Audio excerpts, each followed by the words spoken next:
Welcome to Creators by Moonlight. Real conversations with content creators. Shawn is a YouTuber from Berks County, Pennsylvania. As an avid collector of antiques and collectibles, he combines his love for collecting with practical financial knowledge to help others steer clear of FOMO, pitfalls, and hype. In this episode, he talks about his love-hate relationship with YouTube, Timmys, Kimmys, and Poindexters, and what most collectors are getting wrong. Collectors are born, they are not made. If you don't have the true collecting gene, chances are you're not a true born collector. You're just somebody passing through. My name is Shawn. I grew up in Boyertown, Pennsylvania, which is located roughly 25 minutes from King of Prussia and roughly 50 minutes from Philadelphia. It is a small suburb. It's a small town. I've lived there pretty much my whole life. I grew up in a upper middle class household. My parents had been married for 50 years. I would say that I had a fairly happy childhood, but I did encounter some childhood trauma that did potentially shape who I would become. In school, I was very active in a lot of things that were considered intellectual pursuits at the time. I was into a lot of expanding my horizons. I loved history, I loved finance, I loved classic literature, and I also liked learning about new and exciting things.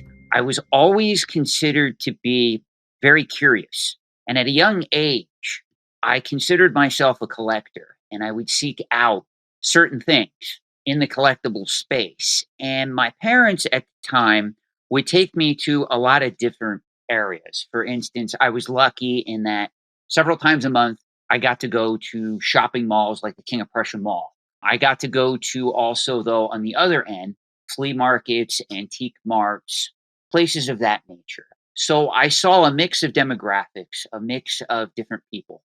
And I was able to interact with a plethora of individuals that were interested in the antiques and collectibles trade. And this pretty much takes me up to around the age of 12. My neighbor at the time, he owned a restaurant in Boyertown, and it was a very popular restaurant. And I started bussing tables at the age of 13, Fridays and Saturday nights for like 4 hours a night.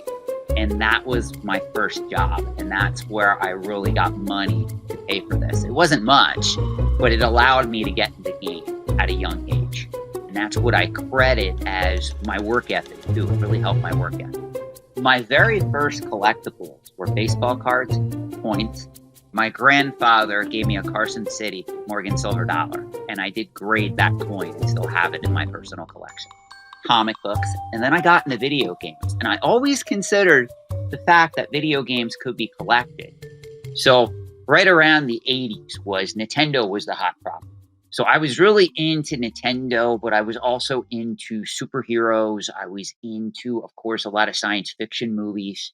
And I was also interested in some very bizarre things at the time. Like in my teenage years, my very young teenage years, I was really getting into finance and history. And I was reading a lot of books that a typical 13 or 14-year-old wouldn't be reading. As a matter of fact, it was around this time that I developed a love for classic literature. I read The Great Gatsby, Ethan Frome, books of that nature that were kind of taught in more high school than junior high school. And I gravitated towards those books. And almost all of them, I would discover this later, had a very dark theme, like Gatsby, Ethan Frome, Picture of Dorian Gray. And I really liked the stories that were put forth by those authors because in my assessment, they had a hidden meaning. So I was really reading about all this stuff, and I discovered the antiques and collectibles trade. And I started interacting with individuals in that market. And I basically just asked them, I said, I'm interested in really learning about this stuff. And they took me under their wing and they started teaching me a lot of the so-called secrets, the tricks of the trade. What was very fascinating to me is I started to discover that a lot of the eloquent, hardcore, higher end collectors, they not only knew all about antiques and collectibles, but they knew about finance, business, investing. And what was really appealing to me was the fact that they merged these two things. into something that would later be known as collectible finance. Well, back in the 1980s and 1990s, collectible finance wasn't really a thing. You didn't have TikTok, you didn't have YouTube, you didn't have social media where people were stating, "Hey, I invest in Pokemon cards, or I invest in comic books, or vintage toys, or video games, or Nike Air sneakers." It wasn't like that. The trade was it was more decentralized because the internet wasn't really around yet. You had pockets of people in certain collecting markets that were spread all over pretty much the entire United States, the entire world. So people really didn't know if something was truly rare or uncommon because there was no real centralized location to go to find that information. So a lot of the collecting communities would learn from one another. And you had people that were really well known in these collecting communities. Even much like today, you look at comic books, if you look at rare coins, if you look at historical documents, traditional antiques, Pokemon cards, whatever the collecting category is, there are a lot of top tier collectors that are well known to everybody in those markets. Well, back during this time, there was a lot of information being put out by collectors, more so than high profile investors, auction houses, and grading companies, because grading just became a thing in the mid 1980s. So it was around this time that I really got involved with the market. I started learning, and a lot of my mentors in the trade had no problem taking me under their wing because I was this curious kid that wanted to learn all this stuff. And one of the individuals that they introduced me to early on was a guy by the name of Harry Rinker. And I was fascinated by what he was teaching, what he was writing about, because he wrote several books. And Harry Rinker, in my opinion, and I'm sure that he wouldn't get mad at me saying this because I've spoken to him many times, at least through email and the like. Harry Rinker was very kind of bearish against the antiques and collectibles trade from a financial perspective. And this was very appealing to me because my passions at this particular time were becoming to be finance, literature, and antiques and collectibles. So one of the things that I did early on, I was listening to my mentors and they were teaching me how these markets work over the short term, over the long term, teaching me things like, hey, what's hot now may not be hot 10, 20, 30, 40 years from now. If you have something, you're ready to let it go, sell it in the market, take your profit, and move on. If you want to build a collection, build a collection. If you're going to build a collection, go after the higher end items that have true organic rarity. This is what I was taught to learn from a young age.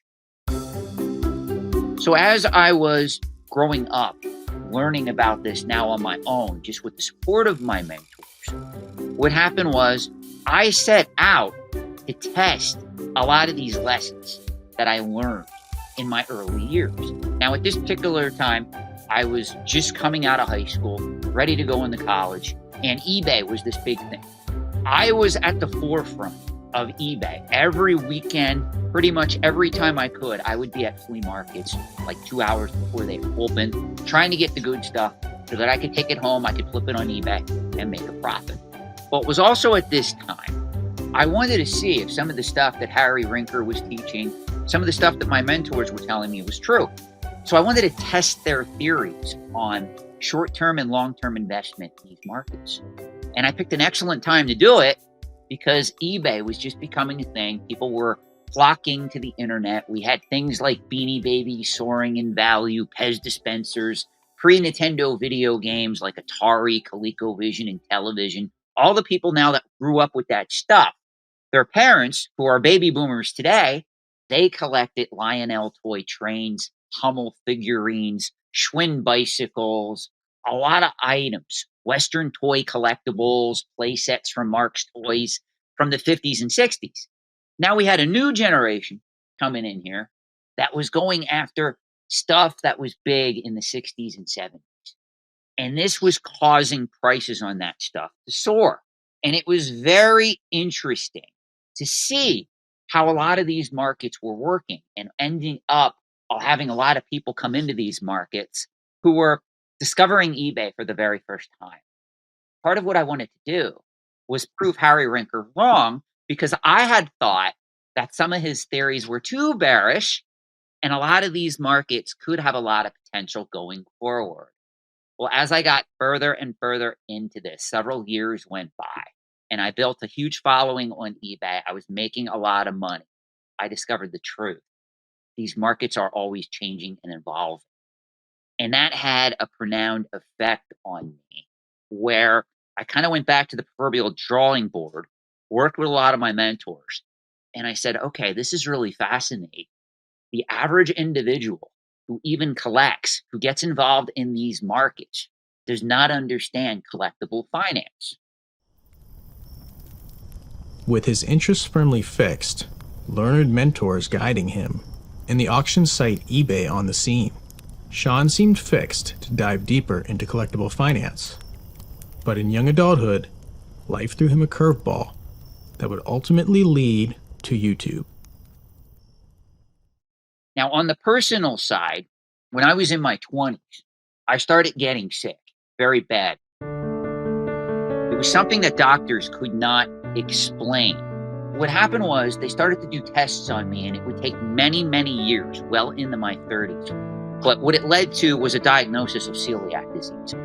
But this is something that took many, many years to diagnose.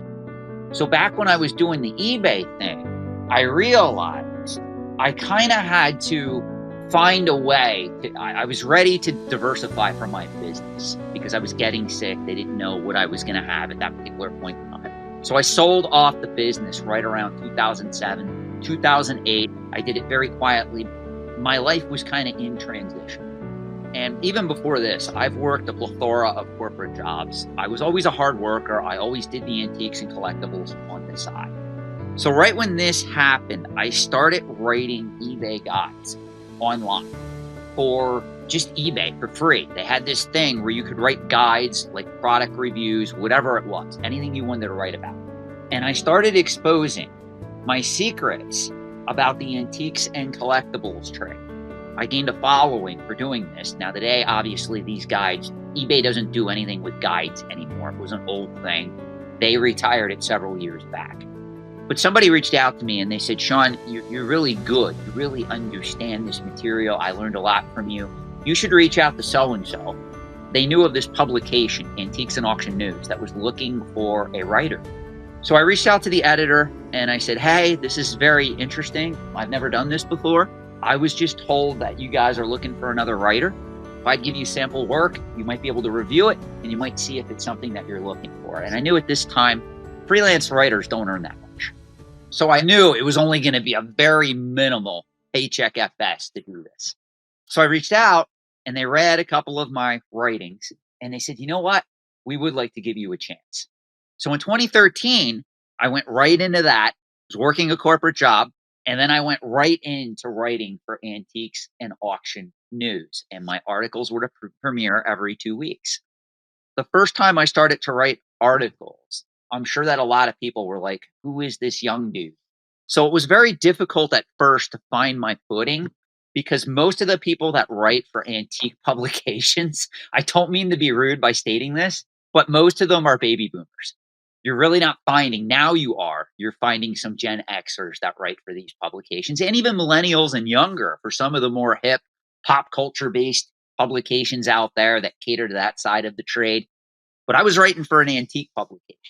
So I was kind of considered very young. I found my footing by just talking about pop culture collectibles at first. And then what I did was I slowly introduced financial concepts. And almost all of my articles now are predominantly written about the financial side of the antiques and collectibles trade, the risks, the rewards, and how these markets work. So this went on for several years. And people started hunting me down through social media, LinkedIn, Facebook. And these were not just regular people. I was getting contacted by CEOs, people that had a lot of money, who somehow came across my articles. They remembered my name and they decided to hunt me down through social media. And they were sending me messages. And at first I started to ignore the messages because I didn't know why they were contacting me. I also thought it might be a scam. And they got more aggressive, more aggressive. More people started contacting me. So I started responding and just saying, "Hey, I'm glad you like my work. Thank you so much for reaching out." They wanted to hire me to analyze some of these markets, whether it was rare coins, comic books, art. A lot of these individuals were reaching out to me for consulting advice. And I said, "Well, I'm really not a consultant. I've never done this before. All is what I do is I write articles in the antiques and collectibles trade." And I remember there was one individual, I don't want to state his name because I don't want to put him on the spot. We still communicate. We're still fairly good friends. He still utilizes my services to this very day. But he was CEO of a major company. And he's the one that said, you really have talent, but you don't have confidence that goes along with that talent. It's a shame.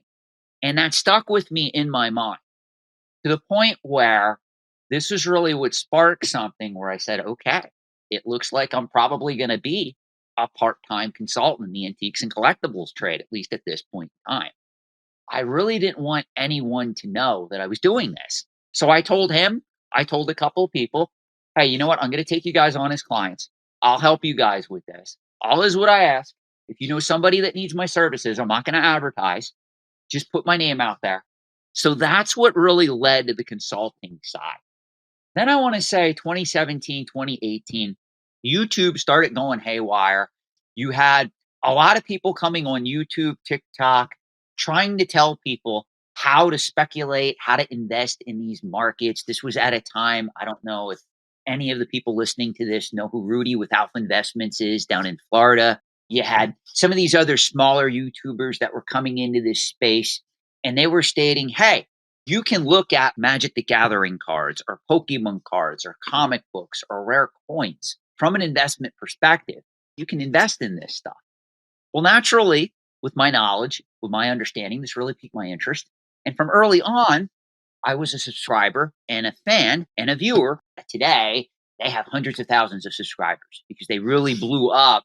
Because now a lot of the younger generations that may have been soured on stock market investing, who do not understand traditional finance investing, now they could feel comfortable investing in something they grew up with, whether it be Magic the Gathering cards, Pokemon, comic books, video games, Nike Air Jordans, whatever it was. If they had a passion for something, they could now attempt to invest in it. And this is where it gets a little bit interesting because I had a problem with the advice that was being put out there. There was a lot of bad advice where people were under the impression that they could just hoard this stuff. Or if they bought the vintage stuff, it always goes up in value, meaning collectible markets never decrease. Demand is always constant and increasing. And these items automatically are on a upside trajectory for the rest of their existence. And that is 100% false. That is not how these markets work. So I was getting a little bit frustrated. And other YouTubers out there that had a following knew who I was because some of the more observant ones came across my work and they reached out and they said, hey, Shawn, you know what? You have so much knowledge. Why don't you transition to YouTube? Well, I'm somebody, believe it or not, I am not a techie. I'm not really big on editing. I'm not big on working on lighting, any of this stuff that makes most of these YouTubers successful. It's just not my thing. And I was always also against putting myself out there because I guess part of me at that particular point in time was scared of the consequences, the good and bad, not just the bad, but I do know that it would involve putting myself out there, facing criticism, having to deal with negative comments, negative feedback, arguing with people potentially, disappointing people who just wanted my help and wanted to hear a different alternate perspective than the truth that I was about to give them. So for the longest time, I put off going to YouTube. I said, I am not going to put out a channel. So then right around 2019, this was before the pandemic, I had been on the dating scene for a while and I met this one woman and it just didn't work out. And I was pretty much crushed when that relationship fell through. So I had time on my hands and I was in a lot of heartache. And those two things are not a good mix. So I finally took the advice of other YouTubers out there and I just came down to my basement office. I turned on a camera and I just started talking. A lot of my earlier videos, even the videos that I produce now, they're not of the best quality because I don't consider myself a top tier YouTuber. I just consider myself a guy who has all this knowledge about antiques, collectibles, and finance and just wants to share it with the world. It took several months, but slowly but surely, I started to build a very, very small following. I think I had like close to 1,000 subscribers at this time. And people were starting to talk at me because this was the time when graded video games were becoming a thing. You had Wada Games, that was a new grading company coming into this market, and they were really coming into this market hard. And a lot of poor collectors got caught up into the hype, not realizing that prices were being propelled into the stratosphere due to some ethical, what we now believe to be unethical business practices that were taken upon by some of the major players, by some individuals that were acting in this market in bad faith. At least that's how I analyze this. That's how a lot of experts in the antiques trade at the time also analyzed this.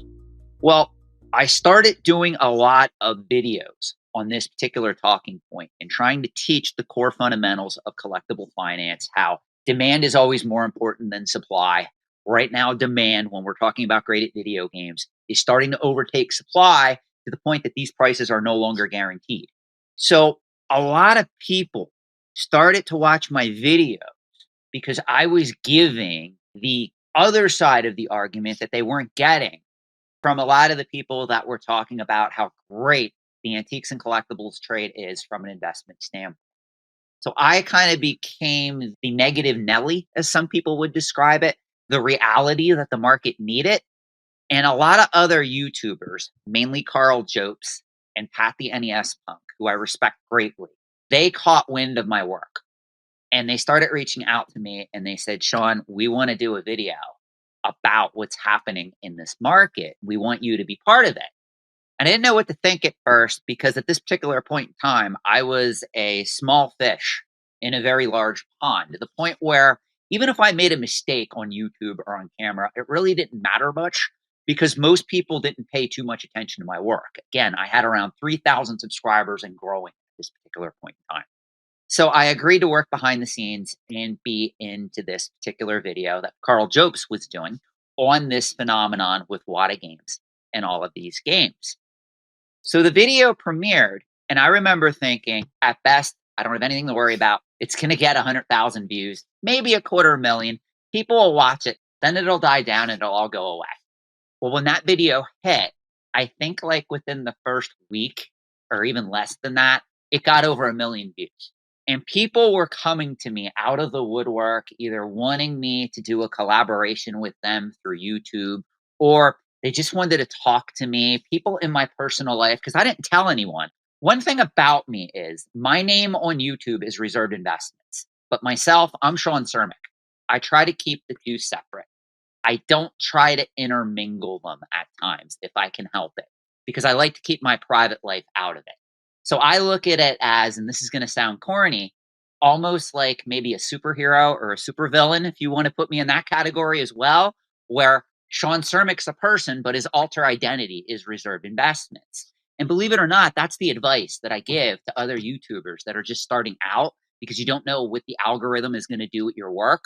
If you have that mentality, it allows you to separate yourself from your online identity so you can say, well, it wasn't me who's done that or said that. It was my alter ego. So therefore, if somebody leaves you a bad negative comment, well, that's not to me. That's to Reserved Investments.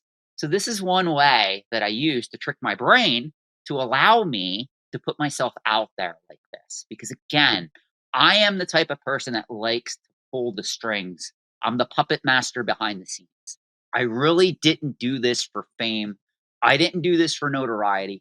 I didn't do this so that I would be named or mentioned in a lot of videos or, well, collectible expert Shawn Cermak says this. That's not why I did this. I did this because I had a drive to educate about how these markets work. And I think given all the incorrect, if I may use that term, perspectives that are being thrown about investing in these markets over the short term and over the long term, I felt that I had an obligation to set the record straight given my background. And that's pretty much what propelled me to YouTube. Shawn considers his channel a no-frills production that is centered around passing on high-quality information in an authentic way. Despite steady growth, he has a love-hate relationship with being a YouTuber and often agonizes over aspects of it behind the scenes.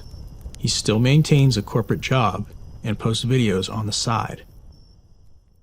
The one thing that I will say is it's been a very unique ride to get to this point. I often joke if I ever had to write an autobiography, I would call it The Accidental YouTuber, something like that, just because I want people to know my core personality isn't one that would force myself to do YouTube. It's not something that I enjoy. It's more something that I use to educate and inform about. And that's a key difference. And that's why like other YouTubers ask me for advice all the time. And I'm like, I don't know why you're coming to me. I don't know editing. I don't even think I put out a good presentation. Just the knowledge that I put forth, I think, is good. So you could literally listen to my videos in most cases and get the same effect as watching me on camera. In most cases, I'm very distracting on camera because of the fact that I move while I'm talking. I'm very animated. And some people love that and some people don't.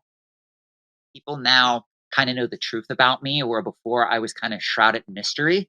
I never really talked about collectible finance. I never talked about investing. I didn't even talk that much about my personal life, even if you were close to me.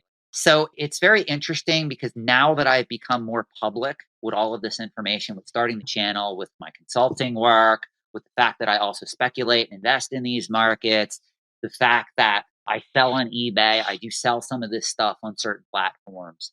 Now a lot of people are looking at me and they're going, well, gee, Shawn really doesn't need to be here. I choose to do the corporate job because it kind of comes easy to me. I've been there 14 years. I get health insurance. I obviously have a 401k. I get paid time off, the whole shebang. And I also can work from home. So it's really not taking that much out of my life in that sense when I look at it from that standpoint. It's also something that is not really that challenging to me. And I hate to say that because I know that potentially some higher up is going to watch this interview and they're going to go, oh, he doesn't think he's challenged. I'm going to make sure that that's not a problem going forward. So I'm sure that this could change. But I do know the way that corporate America is playing out, there's a lot of layoffs, especially at my company. At some point, I'm probably not going to survive an upcoming corporate downturn. So at that point, I will have a decision to make, and maybe that'll cause me to go full in on YouTube and everything that I'm doing rather than stretching myself thin to the point where I work like 12 to 16 hours a day. I may just focus on one thing. It could also be, though, if that were to happen, I may also choose to go back into finance because I do have a background in finance and merge some of these things together. Maybe start a different company that kind of embraces all of this that I've been teaching. I don't know. I will tell you this, as of right now, I have no plans to shut down the channel as much as sometimes if I wake up to like a bad comment, like on my YouTube channel, a negative comment, something like that, I will get in these moods where it's like, I could just delete this channel and this would all be over. I have no plans to do that. I am still putting out content. I think that people criticize me. I will say this because I don't put out a lot of content compared to other YouTubers. Like there are time spans where I will go 2 weeks without putting out a new video. And I do that because I have a very obsessive mind where I ruminate in a lot of things. So I'll put out a video, I'll read through the comments. And if I get a negative comment, I will ruminate on that comment for the next 5 days. And I don't tell people this normally because it gives ammunition to the trolls then to do this on a regular basis. But what'll happen is that'll have a profound effect on where I will literally slow the content that I'm putting out on a regular basis as a result of that one bad comment. And I've gotten better with this, but it still does affect me to the point where I have to literally schedule time to work on YouTube videos. Otherwise, I'll get into this mode where I'll be like, well, I don't need to put out a video right now. I don't need to comment on this. I don't need to comment on this record breaking sale.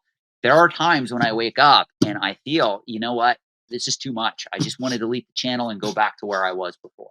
But that's what keeps me going. And every time I get into that mindset, there are other YouTubers out there that they even tell me because they know the way that I think. They're like, Shawn, if you ever want to delete this channel, please reach out to me so I can at least try to talk to you about it. One thing that I am very good at I understand that I have a lot of knowledge in these markets and I want to respect other content creators' opinions. So let's say that a sale breaks and it's a record breaking sale, or a scandal breaks with one of the grading companies or something.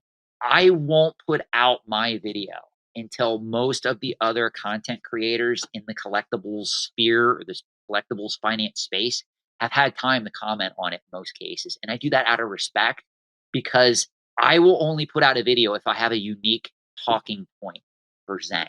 For instance, CGC just went through something where somebody figured out how to cut open a comic book grading holder from one of their graded comic books, and they found a way to switch out the book. And a lot of the comic book collecting community was up in arms over this. And there was a lot of people doing videos on it. And I said, you know what? I want to wait to see what those individuals have to say. I don't want to jump the gun on this.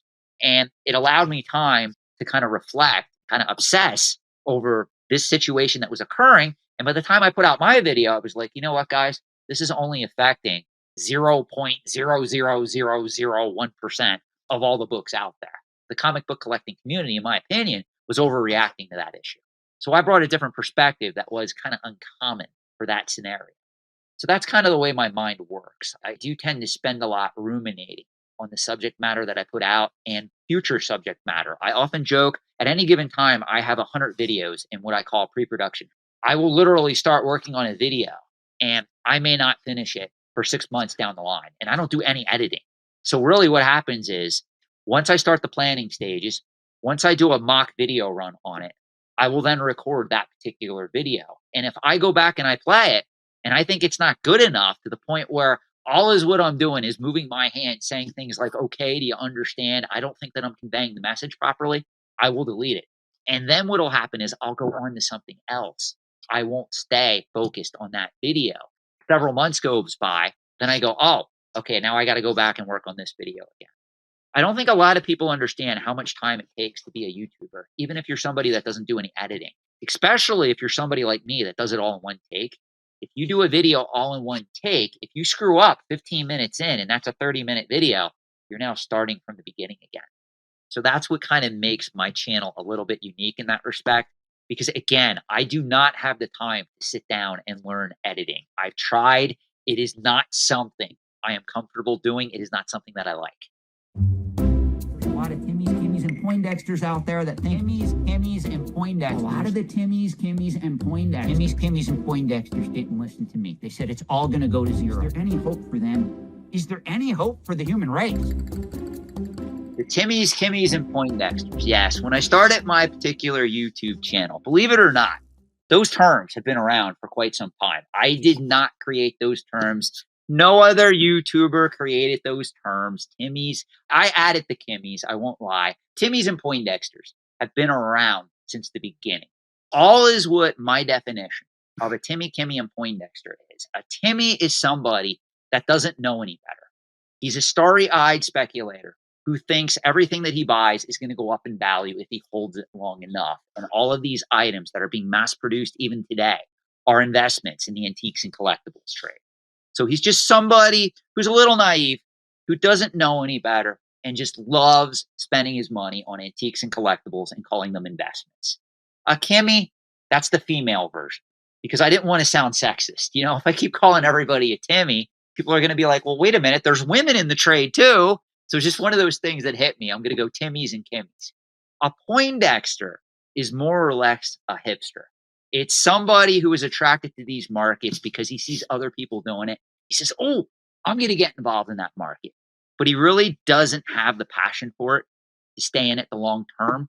And he really doesn't know how these markets work. So what'll happen is he'll end up coming into the market. And let's say that he gets the collecting bug for classic video games. He'll end up going on eBay. He'll end up buying a ton, spending a lot of money on classic video games. He'll keep the collection. He'll get bored with the collection. Then a couple of years later, he'll sell the entire collection. Back when YouTube first became a thing, like right around 2014, 2015, when YouTube really had a lot of creators that were hitting their stride. There were some individuals that were coming into a lot of these markets, whether it was video games or Pokemon cards or vintage toys. They would go to the market, they would start a YouTube channel, and they would start talking about all this stuff that they were buying. But in all actuality, when we look at collectors are born, they are not made. if you don't have the true collecting gene, you may potentially come into these markets either through YouTube, or if you're watching American Pickers, Pawn Stars, you may say, wow, that looks exciting. Or maybe you see Storage Wars on TV and you're like, well, gee, I could buy storage unit auctions. This looks fun. The problem is, if you get into the market that way, chances are you're not a true born collector. You're just somebody passing through. Those particular individuals only have a lifespan in these markets of roughly 2 to 4 years.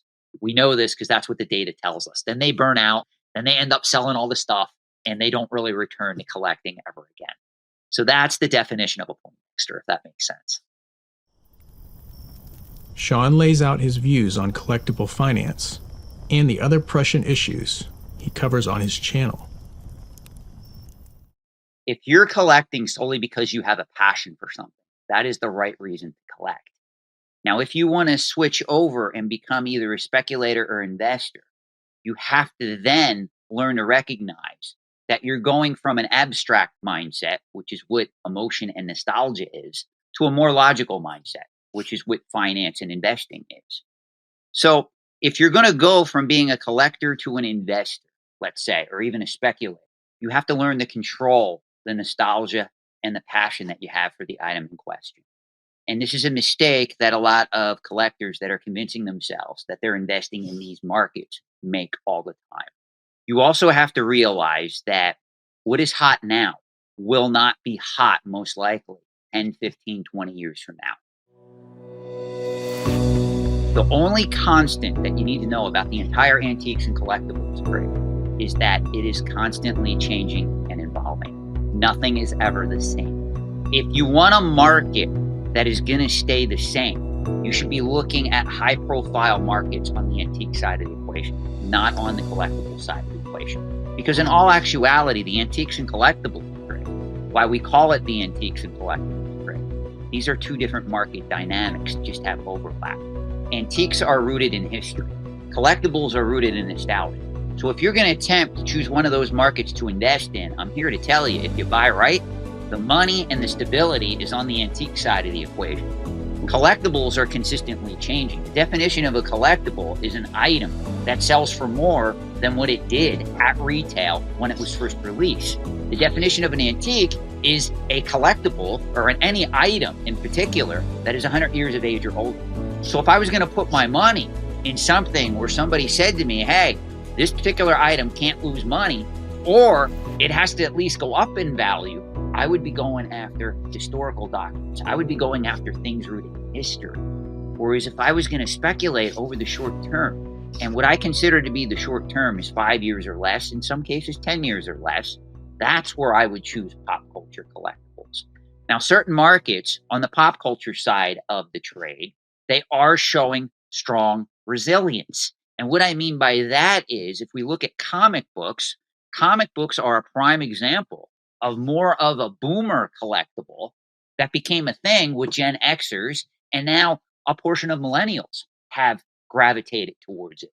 Comic books were affected by more what is happening in the overall world than that what's happened in comic book culture. And what I mean by that is, we have to look at the catalysts that caused comic books to pop over the last 20 years. You had the advent of third-party grading, and you had the Marvel and DC cinematic universes. Now, in my opinion, if I look at the comic book market, if I look 10, 20, 30, 40 years out, I see a lot of problems simply because we've had such a run-up in prices in the last 10 years or so. It's not sustainable. Those gains are not going to continue. It's just like if we look at the Pokemon market. Love the people that want to argue with me about Pokemon. Yes, Pokemon at present time, at the recording of this interview, is the most valuable pop culture brand in history. It is the #1 licensed property ever created right now. It even beats out Star Wars. Star Wars was the proverbial king before Pokemon came along. However, if you're going to invest in Pokemon today, and you're thinking of holding those particular items for 10, 20, 30, 40 years, you better hope that demand for Pokemon, along with the popularity, increases exponentially, because that's when you're going to be selling those products. So if you're paying a premium for something now and demand falls, you're going to take a beating when you go to sell those items. That's why I tell people, if you're going to play these markets, You should already be financially established. You should already have a well-diversified portfolio geared towards index funds, mutual funds, ETFs, stocks, bonds, even real estate. Then you could take a little bit of that money. You can come into the antiques and collectibles trade, and you can have fun, and you can invest, and you can learn how these markets work. The problem is now we have people that are putting all their money in antiques, collectibles, cryptocurrency, Bitcoin, gold, silver, to the point where they don't have anything invested in traditional assets, traditional financial assets that have strong underlying cash flows. And that's why so many people are gambling in these markets and they're not even realizing. Anytime someone chooses to speculate in these markets, in all actuality, they're gambling. There are really no fundamentals we have to look at unless, again, you're on the antique side of the equation. So, for instance, if you want to put $100,000 in rare coins, I can show you how to do that because we can go back well over 100 years and we can look at the pricing history of that market as it ebbs and flows through every other event that happened in the overall economy. If we want to look at what coins were doing during the Great Depression, we can go back and look at the value of rare coins during the Great Depression, even the 2008, 2009 financial crisis. A lot of these pop culture collectibles do not have that staying power and they do not have that resiliency. So that's why a lot of these younger collectors that are not even understanding traditional finance, they think they know collectible finance. What's happened over the course of the last 5 to 10 years, a lot of these individuals got lucky, nothing more. They think they're geniuses because they were riding high on this wave of pop culture enthusiasm that propelled a lot of these markets to new heights. And what we saw is we hit the peak during 2020 and 2021 during the COVID pandemic. That's when prices hit a all-time high. And then what happened? They came crashing down. The graded video game market is down 80 to 90% at present time. The vintage comic book market is down 20 to 30 to 40% in certain cases. The Pokemon market dropped 10 to 20% in certain instances. Magic the Gathering got decimated. A lot of these markets fell from their highs in 2020 and 2021. Even Rolex watches. Rolex watches were a very popular commodity during the pandemic because Rolex had to shut down production. And of course, Rolex also plays the mass produced luxury good scarcity game, where pretty much they control how much of those watches they put out on the overall market. Well, what Rolex did was Rolex also pulled back production. So prices soared in the secondary market for a lot of modern and vintage Rolex watches. Well, today, that market's down 20, 30, 40, 50% or more in certain cases. So what you need to understand when you look at the antiques and collectibles trade, it's not a panacea of wealth, it's a panacea of risk. And you need to know how to navigate that risk. I do want to state, everybody thinks of me as a negative Nelly. I'm actually more bullish than most experts in the antiques and collectibles trade. You know, early on in this interview, I brought up Harry Rinker. Harry Rinker is much more bearish against investing in these markets than myself. I do see a lot of opportunity and potential in these markets. If you buy right, you understand the risks, you understand how these markets work over the short term versus the long term, and you also have a well-diversified portfolio already put in place or one that you're working towards building. If you do all of that, antiques and collectibles are a great way to diversify assets. Now, you have to choose wisely. You have to understand the difference between mass-produced scarcity versus that of organic collectability. Let me just tell you what the differences are.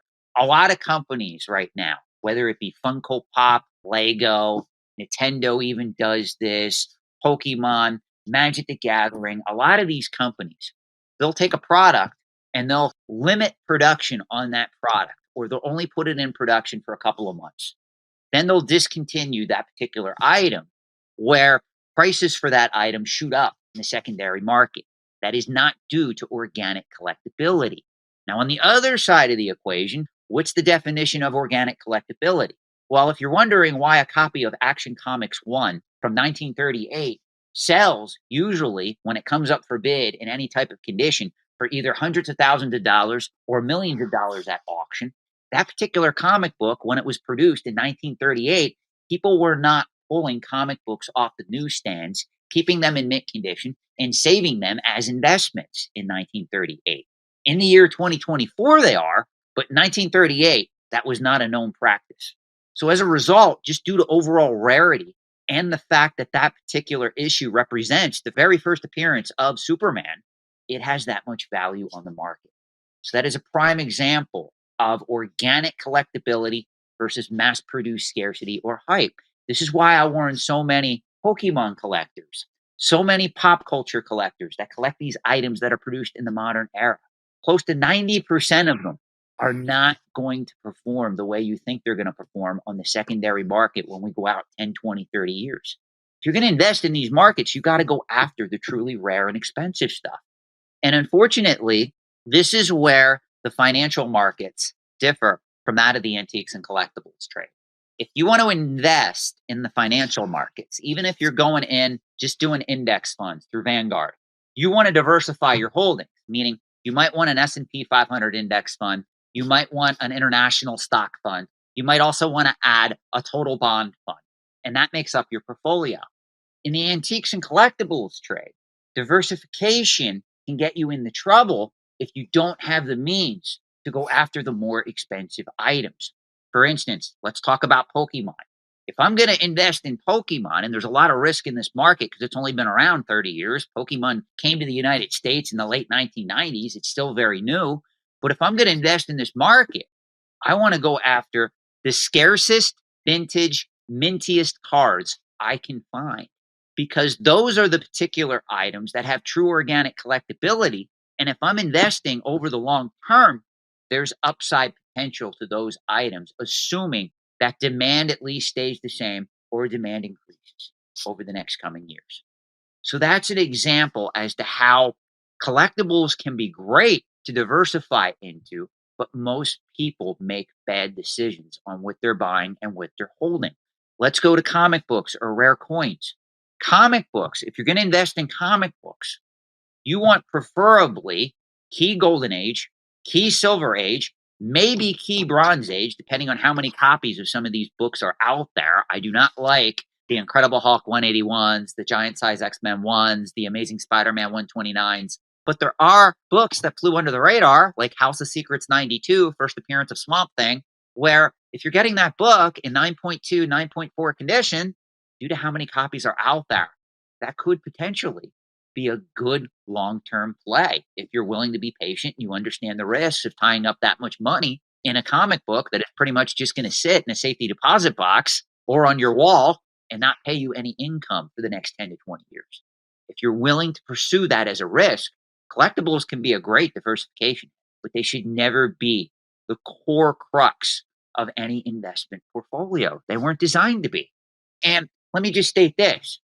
One of the things that upsets me about the antiques and collectibles trade right now, especially in the year 2024, the year that we're living in, is there's a lot of grading companies, there's a lot of auction companies that put out this idea where you can invest in these items. We have terms like investment grade that make it seem, oh, if I buy that item in investment grade, it's guaranteed to go up in value.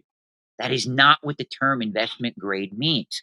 All is what investment grade means is that it is preferably that particular item that you are buying in the top 15% of condition related to other copies out there of that same item. That's all that investment grade means. And people take it to mean it's a good investment. That is a complete fallacy. Shawn highlights the dangers and pitfalls of becoming too financially involved in collectibles versus traditional investments. When you invest in the antiques and collectibles trade, when you invest in Bitcoin, cryptocurrency, gold, silver, just know that for the most part, with few exceptions, these markets are completely unregulated. Since I started my YouTube channel, I felt very bad for a lot of the people that got caught up in the great video game hype. And after the bubble burst, Carl Jope's documentary was put out. People were coming to me for advice. I got asked, Shawn, how did this happen? How was this allowed to happen? When you choose to invest in these markets, the reason why it seems that you can, if you want to, you can make money in these markets if you know what you're doing. But with that comes a lot of risk because, again, the government isn't regulating any of these markets. And I know some people watching probably think that's a beautiful thing. I can tell you, I was back in the 1980s with coins. And again, I was very young at this particular point in time. I also remember when the coin grading companies and certain auctioneers got in trouble because they were priming the pump, telling people on Main Street that they need to invest like people on Wall Street, and the people on Wall Street are buying rare coins. So a lot of companies came into the market and they unethically, unfortunately, sold the average person overpriced coins simply because they were third party graded, telling them that these would be a great investment. That particular story has a silver lining, though, because the government did eventually come in on those companies and they were forced to pay fines. They were forced to pretty much, in certain cases, give up their business so that they couldn't take advantage of other people. In the year 2024, that is not likely to happen due to the political divide that exists in the United States at present time, and also the way that people sometimes see these markets. It's just like cryptocurrency and Bitcoin. We all saw the fiasco with FTX and Celsius. And I felt very bad because I had people coming at me telling me, Shawn, you don't understand cryptocurrency. I'm putting all my money in FTX. I'm putting all my money in Celsius. And a lot of these people, they went belly up to the point where I know certain individuals that lost six figures. I know one particular individual lost seven figures, almost took his own life. That's why I always warn people, anything that you do in extreme in unregulated markets, you really have to be careful because it is a risk. And there's not going to be somebody there that's going to come save you. If you put your money with Vanguard or T. Rowe Price or Fidelity or Charles Schwab or any major brokerage house, they are obligated by rules, procedures, regulations, and the law to act accordingly. Now, you may do something stupid. That's not to say that you can't go all in on a penny stock that goes to zero or the latest meme stock, but overall, they can't just take your money and run. And this is something that a lot of people do not understand very much about. And unfortunately, it's affecting younger people more than people my generation, because let's be realistic here. In today's society, younger people, they don't know any better. They go on their phone, they go on YouTube, they go on TikTok, and they see their favorite social media influencer living in, $1 million mansion who has a ton of Pokemon cards, a ton of video games. And if that influencer, heaven forbid, if he takes a sponsorship from a shady Bitcoin or cryptocurrency company, or maybe he just really likes Pokemon cards and he pushes Pokemon cards, a particular individual is getting very bad investment advice at a young age.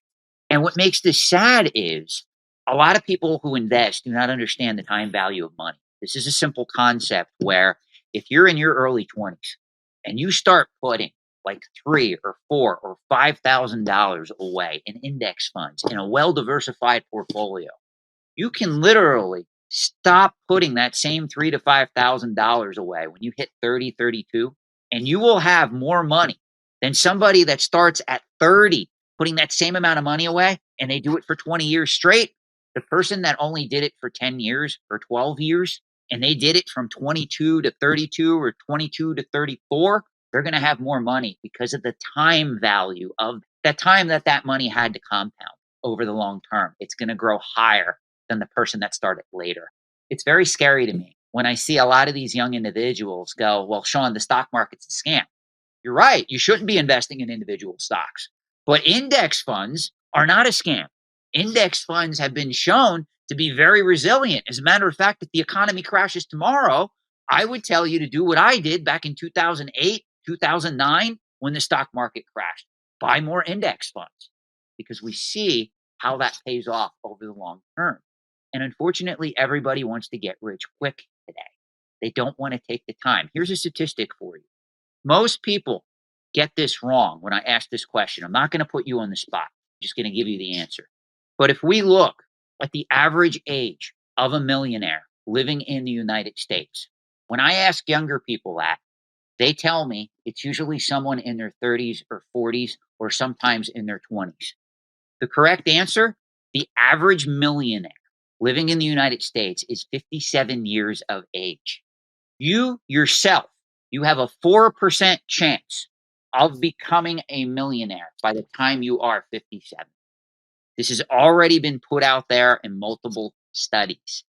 The person, however, that grew up watching TikTok videos or YouTube or all these social media influencers that are probably, let's be realistic, that are probably for the most part fake, These particular individuals make it seem like everybody in their late 20s, early 30s, even late 30s, early 40s, they're all rich. They're all driving expensive cars. They all got Rolexes. They all got wads of cash, and they're all having the time of their life. And it's you that's missing out, when in all actuality, a very small percentage of individuals are ever at that level. And what I tell young people is, even if you just want to get to my level, whatever you think that is, you're really going to have to put your nose to the grindstone. You're going to have to invest regularly.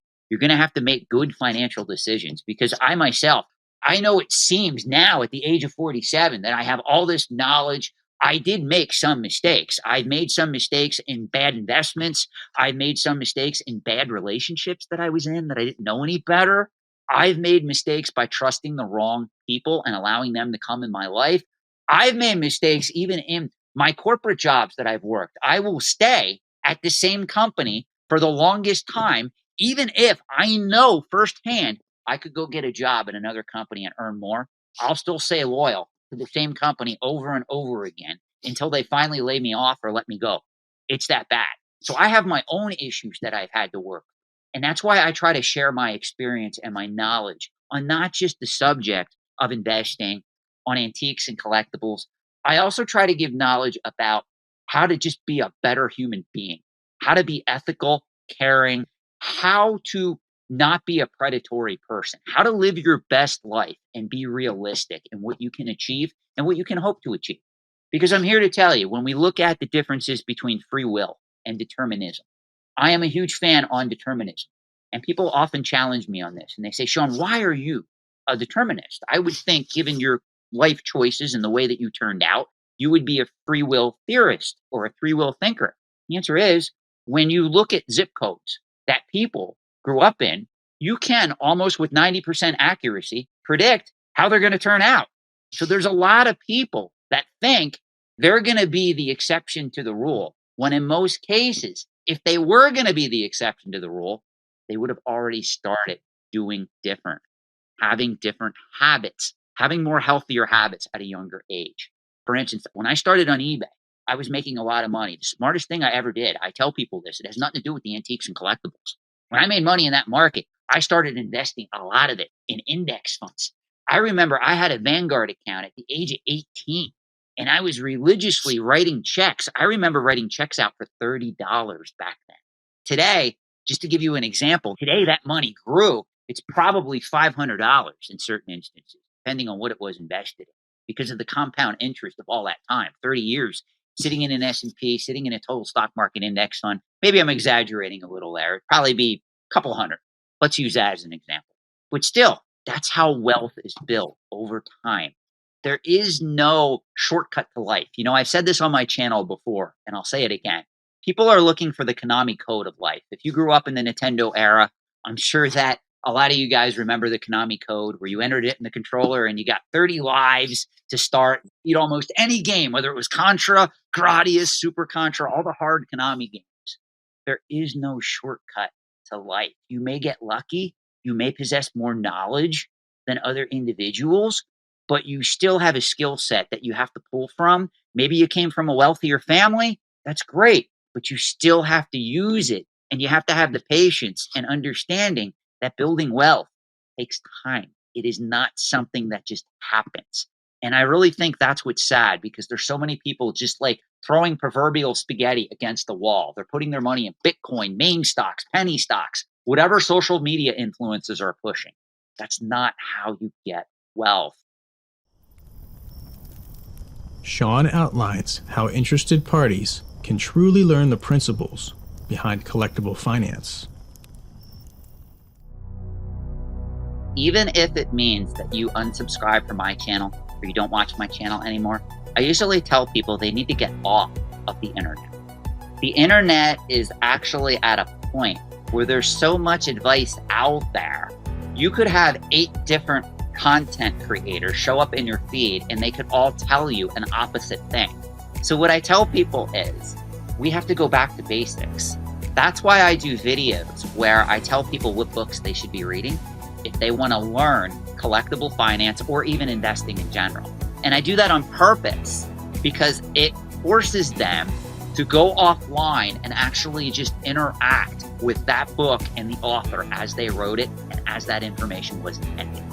There is no other third-party perspective provided on that advice. That's why I love doing that. Turn off the internet and actually study this stuff from a holistic standpoint without a social media influencer or a content creator trying to sway you one way or another. If you do your own research on investing and collectible finance, I assure you, you're going to come across the same opinions and the same information that I put forth on my channel. That doesn't mean that I'm always right. In certain cases, I love the people that come to me and want to argue with me because it shows that they have a passion for these markets.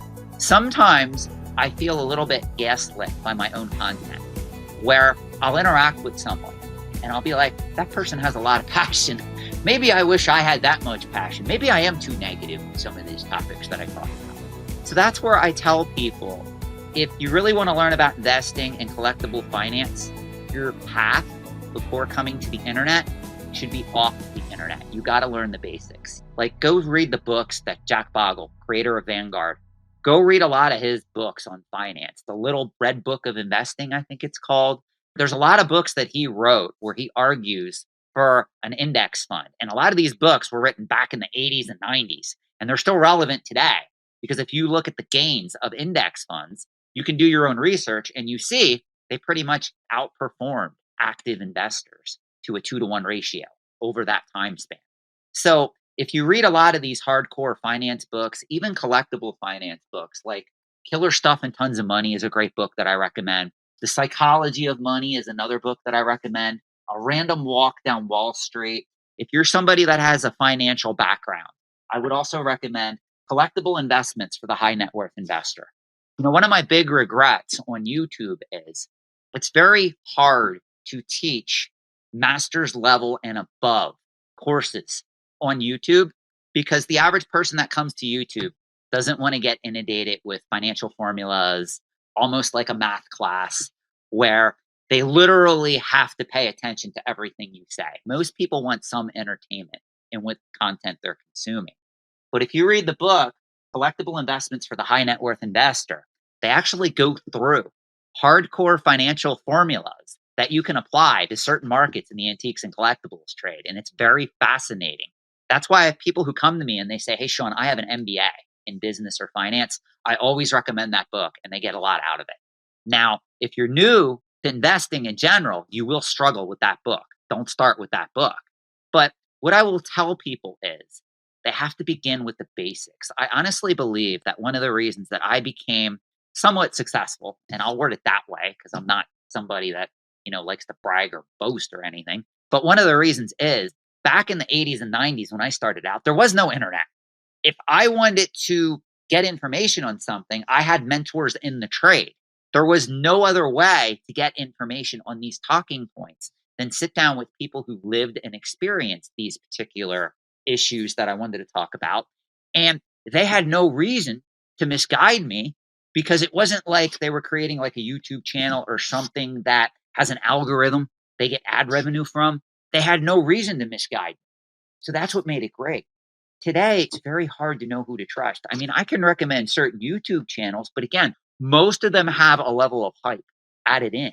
That's why I usually tell people, if you want to learn this stuff, begin at the beginning, start with books. Spend a Friday night, spend a Saturday night, go to Barnes & Noble, buy a cup of coffee, buy a cup of herbal tea, and just sit there and read books. No one's going to say anything to you if you buy something in their cafe and you're sitting there for 4 hours reading these books. I'm not saying you have to buy them, but at least get the knowledge that way. Start with finance, then slowly find your way to the antiques and collectibles trade. You can start by reading a price guide. Just read a book on basic finance, understand the fundamentals, then go and get a copy of Warman's or Antique Trader's yearly price guide on antiques and collectibles and start reading it, just starting to get exposure to these markets.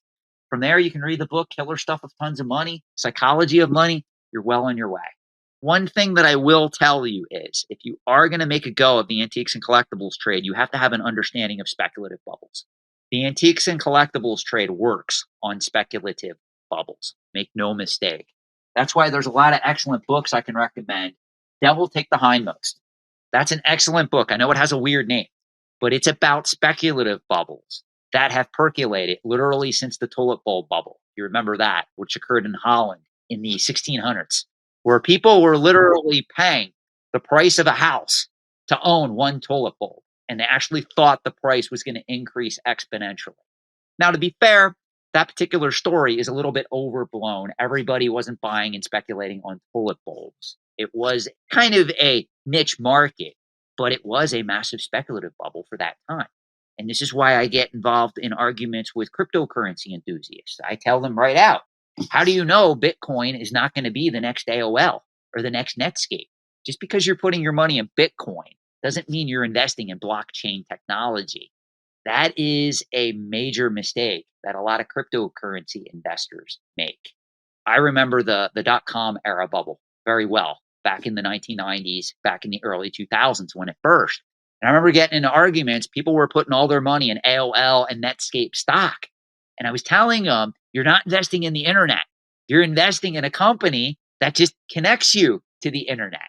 And people just didn't learn. And we see how that turned out. And I'm not saying that books are always the best either. There are a lot. I'm just going to use this term. This is a colloquial term, but there are nut jobs that write books. I mean, in today's day and age with self-publishing, anyone can write a book. But if you're going after books that are produced by major publishers, especially on finance, on the antiques and collectibles trade, most likely they're going to vet the person that's writing the book. They're just not going to put out anything and allow people to just talk about something stupid that isn't true. There is another book that I would recommend, and this is a book that's going to be harder to find. Again, I brought up Harry Rinker now twice in this video. I'm going to bring him up again. There is a book that premiered in the 1980s called How to Make the Most of Your Investments in Antiques and Collectibles. This book caused a firestorm back when it was first produced. It is entitled The First Insider's Guide to Manipulating the Antiques and Collectible Markets to Maximize Your Investment. This was actually written by Harry Rinker. Now, this was written in a pre-internet era, but if you read this book, you can see how certain people, even in today's day and age, are using the internet to manipulate the antique and collectibles markets for their own financial gain. Problem is, this book was only printed once, and it is very hard to find. But I usually tell people, if you go on eBay, if you're in a used bookstore and you come across this book, snap it up. It's well worth owning. It's well worth reading. Shawn talks about the future of collectible finance, including demographic shifts and the impact of AI.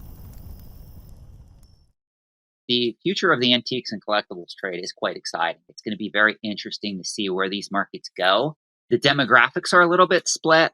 When we look at the demographics for antiques and collectibles, a lot of younger people are not gravitating towards physical items like older generations are. Even if we look at Gen Z versus millennials, there are differences there in how they choose to spend their money. We're seeing a lot of younger people are more experience focused than that of having materialistic things.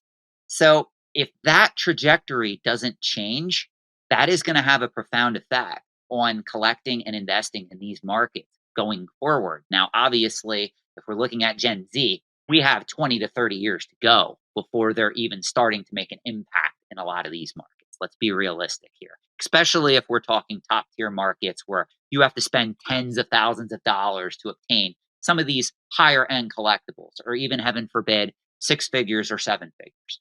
But that is going to make a profound impact on these markets, and some are going to suffer as a result of that. Now, when we look at AI, I am very, very impressed with the possibility of what AI can bring to the antiques and collectibles trade.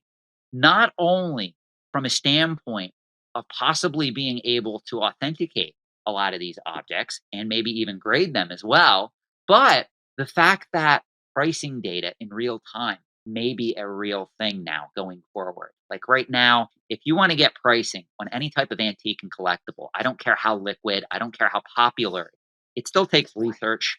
You still have to know where to look. Even if you use certain like apps or websites that will pull pricing data together, in most cases, they don't pull all of the data, meaning you're going to have sources that do not report in to that particular application or that particular website.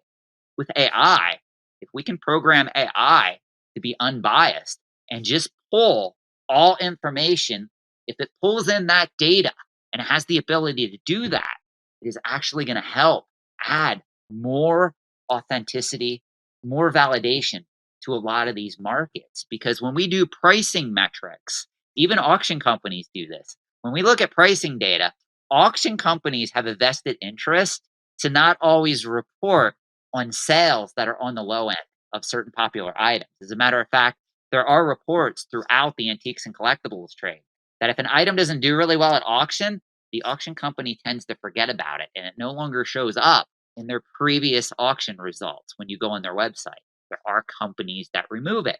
Well, with AI, that's going to be a thing of the past. If a particular item sold at a very low amount, that is going to be pulled into that pricing data, which it should be. Just like if an item achieves a new high price, that also needs to be pulled into that pricing data. So that is one thing that I'm really excited that AI has the potential to bring to this market. Now, on the other side, the darker side of the trade, if we look at 3D printing, if we look at AI, is AI and 3D printing working in tandem? Is it going to get good to the point where they can fool the experts on a high profile piece of art or something like a rare coin or something like a trading card or even a comic book or possibly a video game and an action figure? That is something that has to be looked at closely. In my opinion, we are nowhere near that particular perspective yet, meaning I don't see AI, I don't see 3D printing becoming a threat as of yet in any of these markets because a true expert is going to be able to tell the difference. I mean, even if we look at the high-end art market, let's be realistic. If a painting's selling for $100 million, there is a lot of incentive to recreate that painting and sell it off as an original. As a matter of fact, Netflix did an excellent documentary on this called Made You Look, which was about a very Provenance, well-known gallery in New York that was selling a lot of these high-end paintings, and they turned out to be forgeries. And that's something that we always have to worry about. But given the fact as how many experts are trained in looking for certain types of paint that were used, aging of the canvas, aging of the paints in question, there are ways to tell if an item is fake and or real. Now, sometimes the experts get it wrong. Sometimes the experts aren't sure. I know if I was paying $10 or $100 million for a painting and experts told me, well, there's a 60% chance it could be real, I would probably avoid buying that particular item.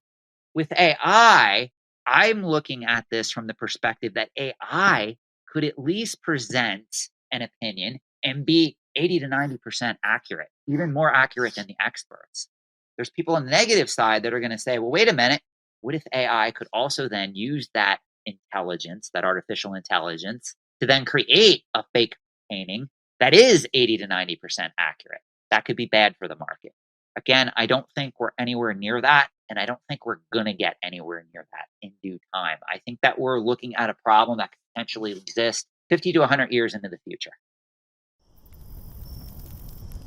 Shawn shares his overall advice for listeners. A lot of the people on social media that are flaunting all of these expensive cars, jewelry, houses, I'm here to tell you firsthand because I know a lot of these people now from being on YouTube for 4 years. Some of them, not all of them, are very unhappy, and some of them are also, I hate to say it, fake. It's not real. It's a fugazi. And it makes people feel bad. And this is where I kind of feel responsible. It makes people feel bad about who they are. Like they have to change who they are. You don't have to change anything about yourself. You should be living an authentic life, finding your purpose. And if that's not enough for the world, that's the world's problem. As long as you're not hurting anybody and you think you have a valid perspective, I'm here to tell you, I am somebody that thought my experience, my knowledge didn't matter. It was only until later in life I realized when I discovered who I was and what my purpose was, that's when I realized, hey, I could put this out here. This is something that they can use to better their lives. And I believe that everybody has something like that, a talent or knowledge within them that can help change the world for the better. And that's why I do not like a lot of I'm just going to pick on one category of the internet here because I know it's been popular. It's been blowing up over the years. But like the red pill space, I am avidly against that type of content because it's coming out of fear and anger. It's not coming out of wanting to do good, wanting to help people in the dating world. So there are certain things that trigger me even when I go online, and I know to avoid it. So I'm just telling you, the best advice that I can give anybody watching this is to find your own talent, find your own superpower, if you will, and give it back to the world in some manner. You may not get rich giving that back to the world, but you'll at least be able to sleep at night. You know, I often say this in every video that I produce on YouTube. If you go to the video description, you will see where to email me if you want to use my consulting services in the antiques and collectibles trade. And I haven't raised my rates literally since 2015 because I try to help as many people as possible. So if people come to me, and I have a lot of people coming to me, I all charge them the same, whether you're a multimillionaire or you make $30,000 a year. I usually only charge $50 for an initial consultation to work with me that lasts an hour. Now, why am I telling you this? If you don't want to work with me at all, you have no need to work with a consultant in the antiques and collectibles trade. I'm 100% okay with that. You can watch my content or even listen to it while you're at the gym or doing something else, completely free of charge. And if you don't like me, if you say, you know what, Shawn, I like what you preach, but I can't stand hearing your voice. If that's you, if you're one of those guys out there, I'll tell you what, if you're worried that I'm getting ad revenue off of you watching my video, you can watch one of the interviews or collaborations I did with another YouTuber, and I assure you, I don't get a dime from you watching that video. That's really what it's about, putting something out that you think benefits the world. And we all have talents like that. We just have to find them and cultivate them. It took me many, many years of not realizing that I had this knowledge to be able to reach inside and put it out there, and people have responded. Thanks for listening to Creators by Moonlight. Email the show at creatorsbymoonlight@gmail.com and follow the show on social at Creators by Moonlight.